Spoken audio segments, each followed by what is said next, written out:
Jacques, merci beaucoup d'accepter cette interview. Eh bien, on se connaît depuis 28 ans et moi j'ai le sentiment de se connaître avant de se connaître. La relation est, et puis je suis extrêmement touchée par ton travail dans l'humanitaire et de mettre la science au service de la spiritualité et dans une interculturalité créative auquel je suis très très sensible. Eh bien, tu as eu un itinéraire vraiment très peu banal et ce dont j'étais très touchée dans ton parcours, il y a énormément de choses que tu as faites, mais en fait, tu m'as dit que quand tu es allé, tu vis en Inde depuis 28 ans maintenant, et moi je vis en France depuis 32 ans.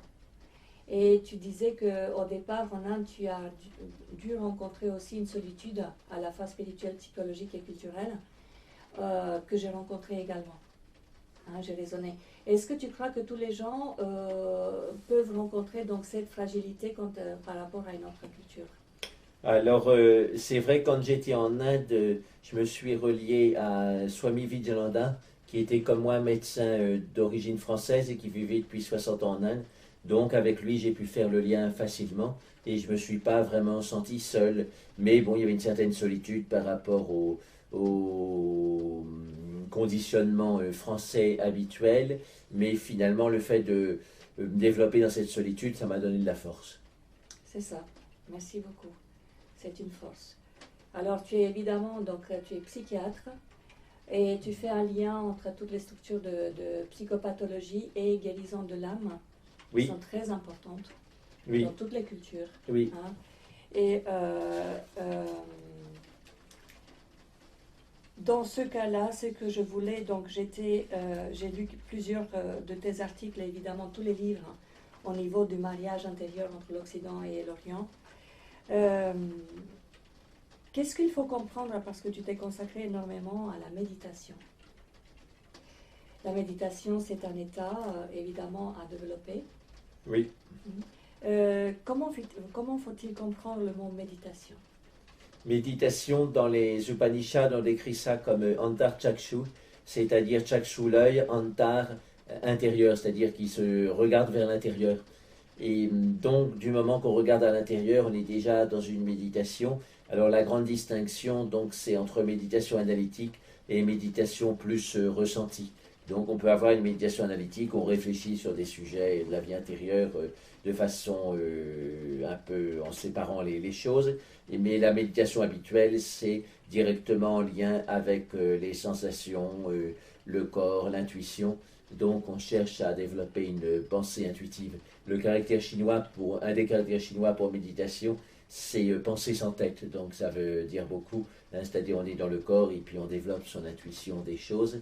Et puis au Tibet, un des mots les plus courants pour méditation, c'est gom, c'est-à-dire se familiariser, la familiarisation. On a des expériences qui sont nouvelles, des notions de vie intérieure qui sont nouvelles, et en méditant dessus, on se familiarise et elle devient naturelle. Comme on dit, l'habitude est une seconde nature. Sinon, en sanskrit, un des mots les plus courants pour la méditation, c'est bhavana, c'est-à-dire le devenir, c'est-à-dire on transforme les choses à l'intérieur.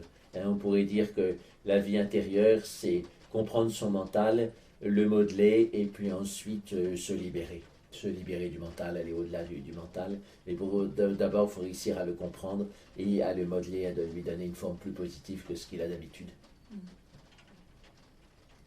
Oui, merci.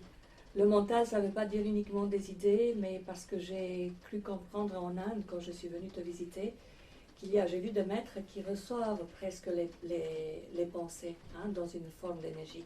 Il y a un mental universel comme il y a un cœur universel, ou en tout cas c'est... Alors, on pourrait appeler ça plutôt la bouddhie, c'est-à-dire l'intelligence supérieure universelle, l'intuition spirituelle universelle, et ensuite ça se manifeste dans les mentaux individuels. C'est ça, c'est ça. Voilà. En général, on parle à ce niveau-là de la bouddhie, c'est-à-dire la bouddhie, c'est le début de l'ouverture du cône, c'est-à-dire entre l'universel et l'individuel. C'est ça qui fait le lien. Donc, on peut appeler ça intuition spirituelle supérieure, compréhension spirituelle supérieure, et c'est pas le mental au sens terre à terre du terme. C'est ça, merci beaucoup. Ça c'est très important, hein, effectivement, de faire cette distinction. Merci. Donc, oui, tu avais un maître spirituel, tu viens nous parler de ton entraînement que tu m'as fait aussi. Cet honneur de le connaître, Vijayananda, Oui. hein, qui maintenant il est libéré et j'ai vu la transmission précieuse qu'il t'a déléguée. En quoi est-ce que tu as été amené à comparer la spiritualité entre elles? Pourquoi? Parce que tu es vraiment un Oui, spécialiste là-dessus. alors donc mon maître spirituel était français et au point de vue religieux, son père était le grand rabbin de Metz, ou son beau-père, disons, donc, mais il a été éduqué par lui. Donc il était destiné à être rabbin, mais finalement, à l'adolescence, il a lu les philosophes, il est devenu critique autour de ses croyances, autour du Dieu unique d'Israël, etc. Et puis après, il s'est intéressé au yoga, au bouddhisme, et finalement, il est parti vers l'Inde. Et là, il pensait demander des conseils à des maîtres de yoga, des maîtres de l'Inde. Mais finalement, il est resté là-bas avec Mananda Mayi. Il avait un cabinet qu'il avait monté pendant 10 ans, un cabinet de médecine générale près de Marseille. Et il a laissé ça à son frère qui finissait ses études de médecine. Il n'est jamais revenu en France pendant 60 ans. Il est resté en Inde en lien avec Mananda Mayi. Il a fait 18 ans de solitude dans l'Himalaya. Et donc moi-même, je suis d'origine catholique. J'ai passé 15 mois en Algérie où j'ai un petit peu regardé du côté du soufisme. Voilà, donc j'ai eu différentes expériences et je me suis dit que sur certains thèmes, c'était important d'écrire sur la mystique comparée. Et voilà, donc ça a été une partie de mon œuvre. Et puis sinon, j'ai mis sur mon site pourquoi aussi les religions se bagarrent. Donc j'ai écrit un livre sur la violence de l'expansion chrétienne et la psychologie par derrière. Donc c'est un livre voilà, qui ferait 400 pages ou 500 pages sur papier, bien documenté. Et donc ça s'appelle L'illusion missionnaire, c'est sur mon site jacquevine.com, on peut le décharger gratuitement, parce que je crois à l'internet pour diffuser les idées. Donc c'est un livre où il y a pas mal de remises en question pour les catholiques habituels, mais je crois qu'elles sont inévitables à l'époque moderne. Absolument, merci. Mm. Au niveau spécifique, parce que nous sommes dans une époque de mondialisation, il y a beaucoup de concurrence à la France, la Chine, l'Inde, etc. On est tous Oui. reliés aussi. À partir d'une parallèle entre l'Orient et l'Occident, tu évoques la normose qui caractérise l'Occident. Hein. Qu'est-ce que cela Alors, veut dire? la normose, c'est plus large que l'Occident. Hein. C'est la grégarité, ça on retrouve ça dans toutes les cultures. C'est ça. Hein, c'est-à-dire la peur d'être différent, la peur d'aller à contre-courant et croire plus ce qui est dit par la société que l'intuition qu'on a dans le cœur. Et donc pour ça, c'est très important de rester en silence, de couper le bruit de l'extérieur, de s'intérioriser pour sentir ce qu'on sent vraiment. Et ça donne une véritable indépendance. Sinon, on est pris dans les filets de la grégarité. C'est pas forcément mauvais. Hein. Il y a des actions de groupe qui sont bonnes, mais il faut avoir son discernement intérieur. Et pour ça, il n'y a rien de tel que se relier régulièrement à soi, jour après jour, par la méditation. Merci beaucoup, absolument. Parce qu'on voit des phénomènes de masse, c'est à la fois comique et triste de voir que des masses peuvent penser la même chose en même temps, alors que de l'extérieur, on voit que c'est complètement fou. Voilà, mais ça, ce sont les phénomènes de masse. On a déjà écrit là-dessus depuis longtemps, mais ça n'a pas vraiment changé. Hein. C'est toujours ça. Et les médias sociaux accentuent ces phénomènes de masse aussi, pas forcément dans le bon sens. Ça peut être aussi dans le mauvais sens. Donc les gens se sentent très indépendants quand ils cliquent, mais ils peuvent aussi être pris par des rumeurs ou des choses comme ça. On voit ça tous les jours avec l'Internet. C'est vrai, l'Internet c'est ça. Il y a une source extraordinaire de véhiculation, de haine d'un côté, et de beaucoup d'amour et de connexion. Oui, c'est une technique, mais voilà, après l'utilisation qu'on en fait. C'est les humains, c'est ça. Mm. Au niveau de la motivation profonde, Jacques, tu défends la spiritualité universelle avec une approche interculturelle au service de la paix. Hein, ça c'est sûr. Évidemment, donc là maintenant nous sommes dans une période où la France est touchée par des événements particulièrement violents. C'est une prise de conscience collective d'une unité nécessaire de la civilisation contre la barbarie, comme on dit. Et alors que nous avons tous sur la planète le même but, c'est-à-dire un but d'unité collective, dans l'amour interactif si possible, interculturel, hein, un amour qui n'est pas dans l'émotion, mais dans le vrai sentiment hein, de l'autre, il est comme moi.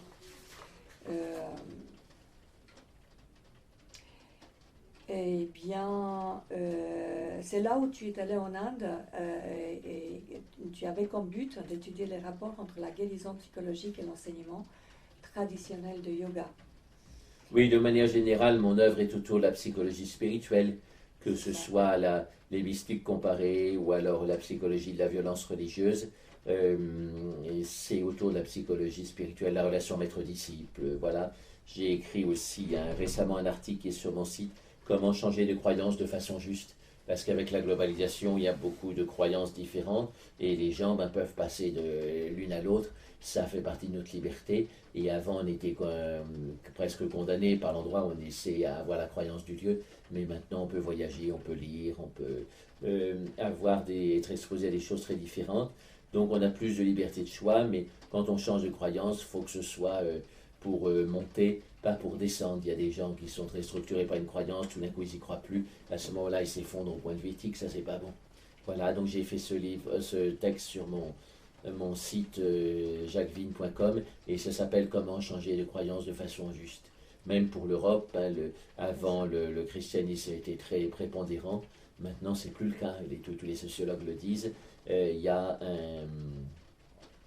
eu une grande baisse de pratiques et de croyances depuis 50 ans et donc ça peut être tout à fait positif en donnant une libération, capacité de rechercher, de trouver autre chose. Mais il faut bien réfléchir et il faut que ce soit fait de façon juste. C'est pour ça que j'ai écrit cet article récemment. Donc là, on peut parler d'une guérison spirituelle. Hein, c'est ça? Alors la psychologie spirituelle, oui, on vise non seulement la guérison, mais la perfection spirituelle. C'est ça. Donc, le Bouddha, il est présenté comme un grand thérapeute, hein, parce qu'il voit les causes de la souffrance et il donne des manières de s'en sortir complètement. Voilà, on peut guérir des souffrances physiques complètement quand on a une bonne santé, mais sortir complètement de la souffrance psychique, c'est notre paire de manches. Ça demande d'aller vers la perfection. Je me sens un peu reliée, un peu comme les réseaux aériens qui existent, mais qui ne se voient pas. Pareil, on peut être connectés entre nous, de toute façon, sur la planète, notamment grâce à l'Internet, avec des réseaux qui existent, mais qu'on ne voit pas. Oui, puis il y a l'influence directe de la pensée. Hein. Maintenant, c'est presque prouvé ça. scientifiquement. Et donc, il faut tenir compte de ça aussi, et faire attention aux ondes qu'on envoie, même pour s'amuser. Mahananda Mayi, c'est une grande sage de l'Inde, où j'ai suivi son enseignement, a priori, c'était mon enseignement de référence pendant 25 ans. Et elle disait qu'il y avait des failles, en quelque sorte, dans le mur qui nous séparent de la réalité, où les pensées se réalisaient. Mais comme on ne savait pas quand il allait y avoir ces failles, il fallait être très attentif à avoir régulièrement des pensées justes, parce que si on a une pensée pas juste, par exemple tuer quelqu'un, etc., et que c'est la faille, justement le moment où la pensée se réalise, à ce moment-là, il y aura un accident, il mourra, etc. Donc il faut être responsable et sentir la pensée juste à chaque fois. Hein, ça peut être contrer quelqu'un qui fait du mal aussi, la pensée juste. Hein. C'est aussi une fois de pensée juste, ça ne veut pas dire être gentil avec tout le monde tout le temps. Ça peut être contrer des gens qui font du mal de façon non violente a priori, sauf exception, mais par la force de sa présence, de ses vibrations. C'est ça. Merci. La méditation peut-elle prévenir certaines dépressions? Oui, alors je dis souvent, la méditation en particulier, l'observation des sensations, l'observation du souffle naturel, c'est une décompression pour éviter la dépression. Parce qu'on est sous pression et si on ne décomprime pas tous les jours, il y a un moment où la pression monte tellement que ça explose et c'est là que vient la déprime. Voilà, hein, donc la méditation c'est comme le sifflet de la cocotte minute et puis la dépression c'est la cocotte minute quand le sifflet est bouché et puis ça monte, il ne se passe rien jusqu'au moment où ça explose. Bon, c'est qu'une image, mais ça se passe à peu près comme ça. C'est ça.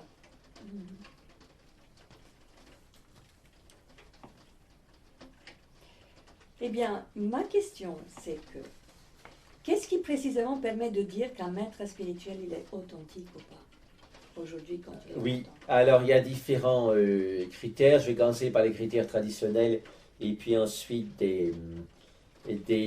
d'autres critères plus modernes. Donc dans les critères traditionnels qui restent toujours valables, il y a son détachement qui est important. Hein, en général, beaucoup d'enseignants achoppent sur l'argent et le sexe, hein, c'est connu, ça a toujours été comme ça. Et donc si on regarde de près de ce point de vue-là, c'est important, donc ça donne déjà une idée de quelqu'un qui a un sérieux, même s'il n'est pas réalisé, il a au moins un sérieux, une sincérité dans ce qu'il fait, il n'est pas hypocrite. Et donc c'est important, il y a une histoire de Ramakrishna qui est intéressante. Il avait un disciple qui ensuite est devenu son successeur, Rakal. Donc il était jeune, il avait beaucoup d'amour pour Ramakrishna, mais il y avait quelque chose qu'il ne pouvait pas, c'était le célibat. D'ailleurs, à un moment, Ramakrishna lui a dit de se marier et avec quelqu'un qui acceptait de mener une vie spirituelle, puis ensuite elle a pu devenir moine. Voilà, je pense qu'elle aussi s'est engagée dans l'ordre de Ramakrishna. En tous les cas, il avait du mal, donc pour lui, les célibats, il trouvait que c'était pas possible. Et alors, Ramakrishna, lui, il disait qu'il était marié avec Sarada Devi, mais qu'ils n'avaient jamais consommé le mariage. Et donc, il couchait dans une sorte de dortoir avec tous les disciples hommes de Ramakrishna. Ils étaient 10 ou 12 dans une pièce, c'était la manière indienne habituelle à l'époque. Et au milieu de la nuit, Ramakrishna est sorti. Et Rakal, qui dormait pas, s'est dit, ça y est, je vais le pincer en train d'aller voir sa femme, alors qu'il me raconte qu'il est capable de ne pas aller la voir. Et alors donc, il est sorti discrètement, il s'est mis derrière un buisson qui était juste devant la porte de l'appartement de la femme, qui était à 200-300 mètres de l'appartement des hommes. Et au bout de 5 minutes, il n'entendait pas derrière lui. Et c'était Ramakrishna qui a été faire son petit pipi dehors et qu'il avait vu. Et donc, il a compris ce qu'il espionnait. Et alors, il s'est mis à rire et il a dit, t'as raison, il faut observer son gourou non seulement de jour, mais aussi de nuit.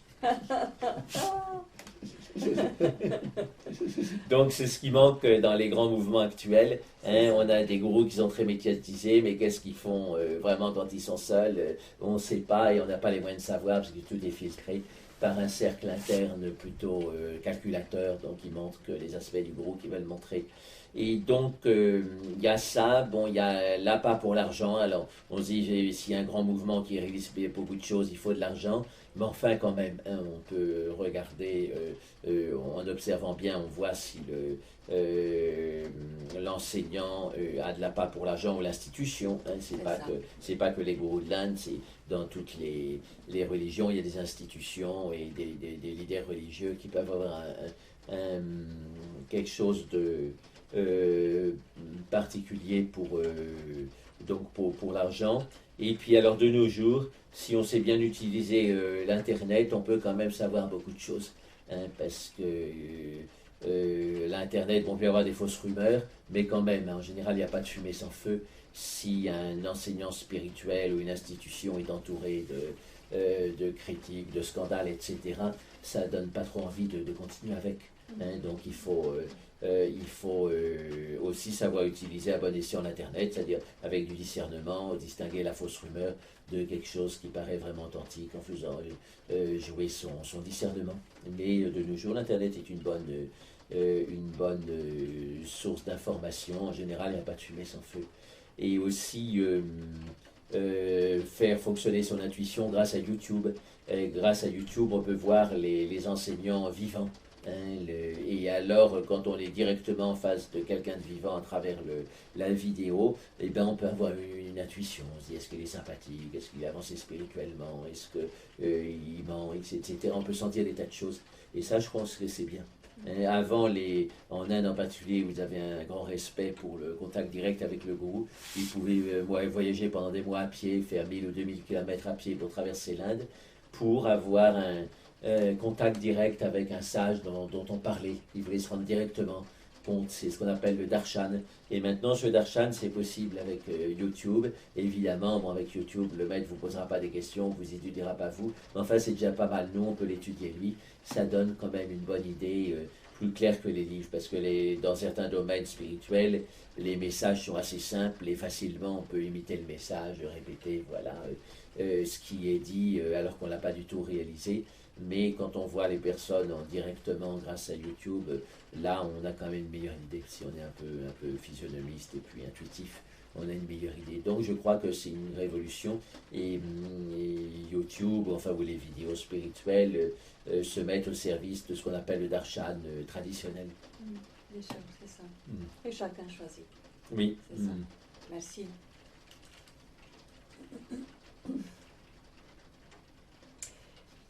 Voilà une comparaison intéressante. Quels sont les points communs entre les relations de l'aide entre d'une part le thérapeute et son patient, ça c'est une pratique occidentale, et de l'autre le maître spirituel et son disciple. Toi tu connais les deux. Oui, alors j'ai écrit mon premier livre là-dessus et j'ai eu une bourse du gouvernement français pour ça et la bourse de recherche Romain Rolland et puis aussi de l'université Grande Commission en Inde. Et donc j'ai travaillé 4 ans sur ce sujet, puis j'ai eu l'expérience donc d'être avec Swami Vijayananda pendant 25 ans. Et donc je pense que la différence, c'est qu'en général, quand on va voir un thérapeute, c'est que ça va mal, on n'y va pas purement pour le développement personnel, c'est qu'il y a des problèmes un peu sérieux de pathologie ou de souffrance un peu intense, et donc il nous remet vers la normale. Mais autour du maître spirituel, il est fait pour nous emmener vers la perfection, donc c'est des niveaux en général assez différents. Voilà, alors maintenant, on utilise beaucoup plus qu'avant des formes simples de méditation pour la thérapie. Et moi, je suis tout à fait pour. Voilà, mais il faut savoir que la méditation, c'est un chemin long et c'est pas parce que, voilà, on dit que tout d'un coup, on va être en pleine conscience qu'on y arrive. C'est un chemin très long. Il y a toutes sortes de stades à passer, mais c'est déjà bien qu'il y ait cette orientation-là. Et on doit viser plus que le retour à la normale si on veut vraiment évoluer. Il faut aller vers la perfection tout en se connaissant soi-même et en étant réaliste. Voilà, donc, mais cette recherche de la perfection qui est spirituelle peut être aussi appliquée en psychologie, voilà, en sachant qu'on a son niveau, qu'il ne faut pas non plus être complètement dans l'idéal, mais il faut avoir quand même un idéal et le suivre, ça donne une force supplémentaire par rapport à la psychologie habituelle qui cherche juste à revenir à la normalité. Et puis il y a des gens qui sont tellement attachés à leur normalité par une sorte de conditionnement, d'inertie, que ça devient ce que j'appelais la normose, c'est-à-dire une névrose de normalité, vouloir être comme les autres, dès qu'on n'est pas comme les autres, on a des crises d'angoisse, etc. Et ça, c'est une névrose. Je suis très sensible là-dessus, effectivement. Donc, comment tu as dit, donc une normose, parce qu'ils ont tellement peur d'être différents des autres. Ça, oui. Oui, ça c'est puissant, effectivement. Je connais de près ton chemin. Depuis une trentaine d'années. Depuis une trentaine d'années, c'est ça. Et avec une forme d'admiration. Parce qu'au départ, en 1985-90, c'est ce que tu as fait. Aujourd'hui, ça se voit aux yeux de tous, mais c'était marginal ou c'était pas à la mode. Oui, quand on parlait de méditation en psychiatrie, on était pris pour un zombie. Voilà, absolument, tout à fait. Alors ou recherche à la méditation aussi, on était pris comme un zombie. J'ai vu 3 choses à fur et à mesure de toutes ces années qui étaient un long chemin, comme tu dis, de développement. L'expérience directe que tu as eue. Le développement personnel que tu as fait constamment et sans cesse. C'est-à-dire grandir au niveau effectivement de la perfection. Et j'ai vu surtout la contribution collective à très grande échelle que tu fais pour les autres. Au jour d'aujourd'hui, tu n'es pas marié, tu n'as pas de famille, tu n'as pas d'enfants. En revanche, tu as construit une école de 400 personnes, de 400 enfants en Inde. Oui, plus le projet de Bodh Gaya, on a 250 ou 300, voilà. Plus les enfants de Bénarès. Alors, quand on me dit tu es célibataire, tu n'as pas d'enfants, de temps en temps, je dis j'en ai environ 1000. Voilà, c'est ça. Tu en as environ 1000, absolument, c'est ça. Et ça, il y a le bénéfice de ces tournées, donc ça va en 80% pour ces projets en Inde. Voilà. Y compris 75 non-tibétaines, jeunes non-tibétaines qui sont de familles pauvres et qui se forment pour devenir enseignantes du Dharma. C'est ça. Du Dharma bouddhiste, donc ça aussi c'est important. Voilà, donc ça c'est là-dessus, je vois, parce que tu m'as donné cette confiance et cet honneur donc de œuvrer à tes côtés. Oui, tu es présidente de cette association humanitaire Himalaya, donc et qui canalise la plupart de nos aides en Inde. En Inde, et puis tu le fais donc au Helpless Children au Népal, ou comme auprès des nonnes, ou alors dans tes écoles que tu as construites. Oui, je trouve ça normal parce que l'argent que je gagne dans les séminaires, c'est des séminaires de méditation, donc spirituels. Donc je trouve que ce ne serait pas juste de l'accumuler pour acheter une villa sur la Côte d'Azur. Voilà, que tu n'as pas. Ouais, Villa que tu n'as pas. Et puis on peut aller sur la Côte d'Azur sans villa, c'est très beau, se promener devant la mer et ça va aussi. C'est ça, exactement. Donc c'est quand même, c'est tout de même, et tu interviens dans les prisons, tu interviens partout où c'est nécessaire, la guérison de l'âme et de l'interculturalité, tu donnes ce que tu Alors je voulais intervenir à la prison du port à La Réunion quand j'étais là-bas, mais ils ont tout annulé parce que la ministre de la Justice, Taubira, est venue visiter la prison. Voilà, donc ils ont médité sur Taubira à la place de méditer sur leur soi. Voilà, c'est chacun ses distractions. Chacun ses distractions, c'est comme tu dis. Comme tu dis. En tout cas, j'ai vu donc, j'insiste sur l'expérience personnelle, sur le développement et sur la contribution qui vont ensemble. Hein? Ça, c'est vraiment une trilogie qui maintenant, elle se pratique dans les cas de toutes les communautés, c'est-à-dire que quand les communautés œuvrent, c'est toujours par rapport à ce chemin de discipline, d'expérience directe, de développement, et puis pour une contribution quelconque au niveau de collectif. Le Bouddha, il disait déjà il y a 25 siècles, quand on se protège soi-même, on protège les autres. Quand on protège les autres, on se protège soi-même. Ah oui, c'est sûr. Donc se protéger soi-même, c'est savoir revenir à soi, à son corps par la méditation pour être bien indépendant, bien centré. Et puis protéger les autres, c'est la gentillesse, et puis c'est de comprendre leurs problèmes, de ne pas rajouter de l'huile sur le feu quand les gens se bagarrent, etc. Mais en même temps, voilà, de voir les vrais problèmes, d'y faire face et de ne pas être non plus sur un nuage blanc, parce que c'est pas bien non plus pour les autres. Voilà, donc c'est tout ça, protéger les autres. C'est ça. Et chaque mère sait, en tout cas, il y a plus de cultures où on est très élémentairement éduqué. Une mère sait qu'elle ne peut pas être heureuse si ses enfants ne sont pas heureux. C'est sûr, oui. Voilà, donc ce sont des choses élémentaires. Oui. Il y a Francisco Varela qui était un grand chercheur en immunologie à la Salpêtrière aux États-Unis. C'était un ami personnel du Dalai Lama. Et lui, il comparait la méchanceté, la destructivité et l'égocentrisme dans une société à une maladie auto-immune.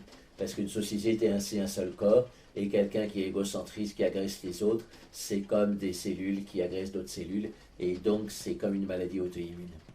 Voilà, oui. Donc l'égoïsme comme sclérose en plaques de notre société, c'est intéressant comme l'égoïsme comme sclérose en plaques de notre société, c'est vraiment ça, c'est presque le but de notre Les égoïstes en tiennent une couche, on pourrait dire ils en tiennent une plaque, et finalement ils sclérosent tout. C'est ça, évidemment, ils sclérosent tout. Eh bien, dis-moi, à ton avis, est-ce que tu penses que ce choix de contribution est possible pour tous? Alors, il est encouragé par l'éducation. Bien sûr, au fond, il est possible pour tous. Après, il y a des circonstances plus difficiles. Hein. Il y a des pays où il y a une haine tenace contre les voisins. C'est pas bon, hein, c'est sûr. Mais bon, les gens individuellement peuvent s'en détacher aussi. Voilà, donc il y a la liberté individuelle, c'est quand même important.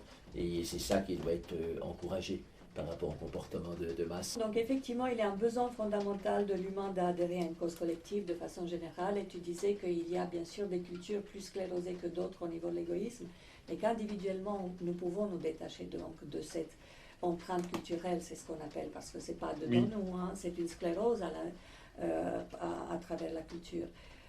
C'est important de dire cette phrase parce que du coup, on est obligé de revenir à l'expérience directe et à la discipline de soi et de développement personnel. Oui, ce que dit le Dalai Lama pour l'entente entre les religions, c'est qu'elle ne sera jamais possible si on reste au niveau de la théorie et de la théologie. Par contre, si on voit les besoins de base de l'être humain, là, on voit que c'est les mêmes partout. Et donc, si la religion aide ça, c'est bien. Si elle va contre, c'est un vrai problème. Voilà, donc il faut revenir à ces besoins de base de l'être humain, pouvoir non seulement être aimé, mais pouvoir aimer aussi, pouvoir vivre décemment, pouvoir être créatif de façon aussi normalement et décente, pas être considéré comme un rouage d'une grande machine. Il y a tous ces niveaux-là qui sont importants. et qui sont universelles. Voilà. Développer les émotions positives, désamorcer les émotions négatives, tout ça, ça fait partie de l'éthique universelle, et c'est étudié maintenant aussi au niveau de la psychologie scientifique. L'altruisme est étudié au niveau de la psychologie scientifique, et la joie aussi. Ça, c'est important, parce qu'avant, c'était un peu la chasse gardée des religions, mais maintenant, voilà, on essaie de séparer un peu ce qui est culturel ou croyance métaphysique de ce qui est des lois psychologiques de base. Donc, depuis 30 ans, je suis relié au mouvement de psychologie transpersonnelle. Il n'est pas très important numériquement, mais voilà, il s'attache à comparer les traditions spirituelles et en déduire des lois psychologiques qui peuvent être valables pour tout le monde. Et ça, c'est le mouvement et le dialogue interreligieux aussi doit servir à ça. Et on ne demande pas aux religions d'être d'accord sur tout, on ne leur demande même pas d'avoir le même but. Souvent on dit ok, toutes les religions ont le même but, mais c'est un peu vite dit, hein. Il y en a qui veulent ci, qui veulent ça. Elles n'ont pas forcément le même but, mais c'est important qu'elles puissent pas parler entre elles et prendre des décisions en commun. Comme les députés, ils ne sont pas d'accord, leurs programmes de parti ont des visions de la nation très différentes, mais quand on en arrive à la pratique, aux décisions à prendre, bon, ben, il y a des votes à majorité, ils se mettent d'accord, et ensuite on va dans ce sens-là au niveau du pays. Donc au niveau de la planète et des religions, et puis aussi des agnostiques qui peuvent aussi se regrouper et puis donner leur point de vue, il peut y avoir des consensus, et ces consensus impressionneront les masses, parce que justement, ils verront que tout le monde est d'accord là-dessus. Et ça peut être une très bonne chose. C'est ce à quoi appelle le Dalai Lama aussi. Il y a des vrais parlements des religions, quoi. Bien sûr, c'est Où ça. on puisse parler et puis prendre des décisions sur des sujets importants en commun. C'est ça, c'est l'objet de toute façon, encore une fois, de cette interview. Nous nous approchons de la fin de cette interview. Nous avons 3 dernières questions pour toi. Donc, pour qu'on puisse évidemment œuvrer dans un but collectif comme ça, nous sommes obligés évidemment, pas uniquement de prôner la paix, mais comme tu le fais, tu fais énormément de donations très importantes à tous ces mouvements. Et moi, j'étais très surprise en fait de voir qu'en France, l'argent, il est associé avec quelque chose de tabou, de sale, de, je sais pas, de bizarre, alors que dans ma culture, je suis roumaine, eh bien non, c'est l'argent d'abord, c'est une idée, c'est juste une énergie. Chez nous, en tout cas, bon, je ne dis pas que les gens en Roumanie sont des anges sans ailes, c'est pas ça. Mais c'est vraiment l'humain avant l'argent et pas l'argent avant l'humain, ça c'est sûr. Hein, on a une idée très simple là-dessus. Ici, c'est tellement compliqué. Pourtant, on a besoin de l'argent pour faire toutes ces donations, hein, n'est-ce pas? Donc, posséder de l'argent n'est pas un péché contre l'esprit de bonne cause dans ce cas-là? Oui, tout à fait. Hein, quand on a de l'argent, c'est sûr qu'on a un devoir aussi d'en donner une partie pour les autres. Hein. C'est ça qui est juste. Accumuler juste pour accumuler, c'est pas juste. Donc ça veut dire qu'on peut avoir de l'argent même si on est des gens spirituels. Oui. C'est ça. Mais à condition qu'on soit capable d'en donner une partie, qu'on ait le détachement intérieur. Donc mais capable, ça veut dire qu'on peut devenir capable si on a une vision juste, avec une discipline juste, avec une expérience juste, et avec un développement personnel et surtout l'intention. Hein. L'intention juste dès le départ pour se former. Hein. Et après, évidemment, on grandit à un moment donné jusqu'à ce qu'on peut faire des donations à des écoles, à des monastères, avec des causes justes. C'est ça. Au niveau associatif, c'est la même chose. Mais c'est ça, c'est-à-dire ma question, c'était donc à ce moment-là, il n'y a pas de l'argent sale pour des causes justes. Des fois, il y a des gens qui blanchissent l'argent dans la charité. C'est un peu compliqué comme situation. Voilà. Et puis, il y a des gens qui donnent un peu à la charité alors qu'ils ont gagné l'argent en exploitant les gens. Et pour couvrir ça, ils font un peu de charité. Ils construisent des temples ou des stupas ou des mosquées. Alors que l'argent qu'ils ont gagné, c'est pas de façon juste. Donc là, il y a ces contradictions possibles. Mais ça n'empêche que, de manière générale, être capable de donner... pour des causes justes, avec un esprit juste, c'est le mieux. Voilà, c'est ça. Après, évidemment, on ne peut pas tout nettoyer, toute la planète d'un coup, mais... Alors, il y a quelque chose de très important à dire pour corriger une erreur fausse courante, c'est que l'humanité a réussi à avoir une grande influence sur la Terre, non pas à cause de la loi de la jungle, parce qu'elle a réussi à tuer tous les autres animaux, mais parce qu'elle s'est entraînée avec l'éveil des oméga 3, des développements du cerveau. euh, L'intelligence est devenue meilleure, les neurones miroirs. Chaque être humain s'est mis à sentir mieux l'autre, donc la vie familiale et sociale est devenue possible. Et à cause de cette vie sociale, l'humanité est devenue dominante sur la planète. Voilà, parce que justement, elle avait le sens de la collaboration que les animaux, bien sûr, on peut toujours citer les abeilles ou les fourmis, mais c'est un peu spécial. Les animaux habituels, ils n'ont pas trop le sens de la coopération. Ils vivent pour eux, et voilà, et pour la reproduction, et se nourrir, et puis c'est tout. Voilà, alors que bon, alors petit à petit, oui, il y a certaines espèces où les dauphins sont capables d'une certaine collaboration, les primates aussi. Voilà, hein, il y a des... Mais l'être humain est capable d'une collaboration bien plus évoluée, et c'est pour ça que voilà, il a pu se développer au point de vue évolutif, pas à cause de la loi de la jungle. C'est ça, c'est ça. J'insiste beaucoup sur cette collaboration effectivement évolutive d'un spirituel. Encore une fois, c'est notre objectif de toute façon déjà en équipe pour amener à cette collaboration-là parce qu'en fait c'est l'isolement qui nous tue. Hein. C'est la 99% des gens qui font un travail parce que toi tu donnes beaucoup des ateliers, on te suit et les gens font des véritables efforts spirituels sincères hein, pour s'améliorer et tout ça. Mais quelle est comment l'erreur fondamentale que les gens font, c'est qu'ils ne peuvent pas y adhérer à une collectivité intelligente ou spirituelle, etc. Ou peut-être qu'ils peuvent. Tu veux dire qu'ils sont trop individualistes? Non, non, je ne crois pas qu'ils sont individualistes. Non, non, ils sont des bonnes causes. Il y a des associations, il y a des forums, il y a de tout ça. Mais il y a aussi, moi je connais de toute façon des collectivités où il y a un retour sur l'investissement, que quand tu travailles sur toi avec discipline et tu fais un investissement, que ce soit en atelier ou en énergie ou en argent, à un moment donné, on peut aussi avoir le retour sur l'énergie ou avoir une communauté à toi. Et ça, c'est possible aujourd'hui, surtout par Internet et grâce à l'Internet. Hein. Donc, l'idée, c'est que je voudrais qu'ils commencent à avoir un retour sur leur propre investissement, de se nourrir eux-mêmes et en former d'autres qui peuvent, à leur tour, se faire payer et avoir la possibilité de contribuer à d'autres causes. Hein. Comment ils peuvent faire, en fait, pour vivre à la fois l'abondance et la spiritualité ensemble, d'après toi? Il y a cette question donc déjà du don, savoir que l'argent passe autour de vous, mais il ne passe pas en vous. Hein. Voilà, l'argent c'est quelque chose qui circule. Et à ce moment-là, la circulation de l'argent, c'est connu en économie, ça crée une abondance. Donc il y a cette idée de fond.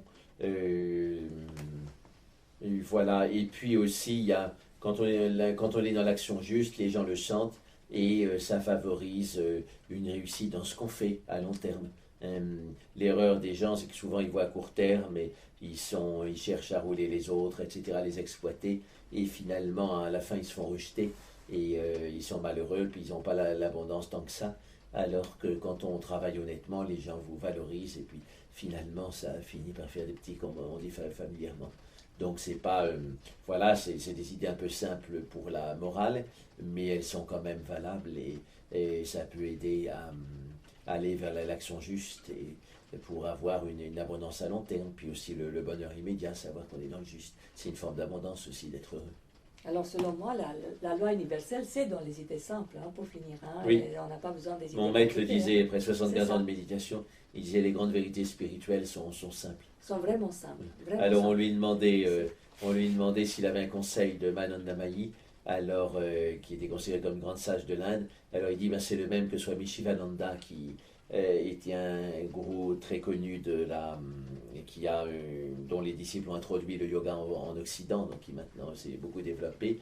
Donc Swami Shivananda, il aimait bien les formules lapidaires et populaires. Il disait be good, do good. Voilà, hein, donc soyez bon, faites le bien. C'est très, très condensé, c'est sûr, mais si on le vit vraiment, il y a toute une voie, quoi. C'est vraiment ça, be good to good. Et Confucius et Mencius, ils disaient soyez attentifs et soyez altruistes. Il disait qu'avec ces deux qualités, on peut développer notre bonheur à nous et le bonheur des autres. Et quand on y réfléchit, effectivement, c'est vrai. Et puis, on peut retrouver à peu près la loi du karma ou la loi du paradis et de l'enfer pour les monothéistes. dans cette attention et cet altruisme. Si on a l'attention et l'altruisme, on va plutôt vers le paradis qu'on constitue autour de soi progressivement. Si on a l'inverse, on va plutôt vers l'enfer. Et l'enfer, c'est synonyme de mauvais karma, et puis le paradis de bon karma. Enfin bon, c'est des schématiques, mais l'attention et l'altruisme, c'est relié à tout ça. Eh bien, merci beaucoup. C'est ça, les mots-clés, c'est transformation, discipline, be good to good, altruisme, donc penser vraiment à l'autre. Et ensuite, quand on peut enseigner et on fait du bien autour de soi, les gens vous valorisent. Et à ce moment-là, on peut faire des choix d'appartenance à des collectivités qui, elles peuvent y participer à d'autres be good to good, collectivement, au niveau interculturel. Mais c'est un chemin. Hein. Oui. C'est un chemin. Hein. Ça ne se fait pas tout seul. C'est ça. Eh bien, merci beaucoup de ton chemin déjà. Voilà, merci d'avoir été là, d'être venu à Lyon pour cette entrevue. De nous montrer l'exemple, parce que vraiment, je l'ai vécu à tes côtés depuis 30 ans. Et on entre dans tes pas en confiance et on va faire comme toi. Expérience directe et puis développement et be good to good. Merci. Très bien. Merci. Merci à toi. Merci. Voilà.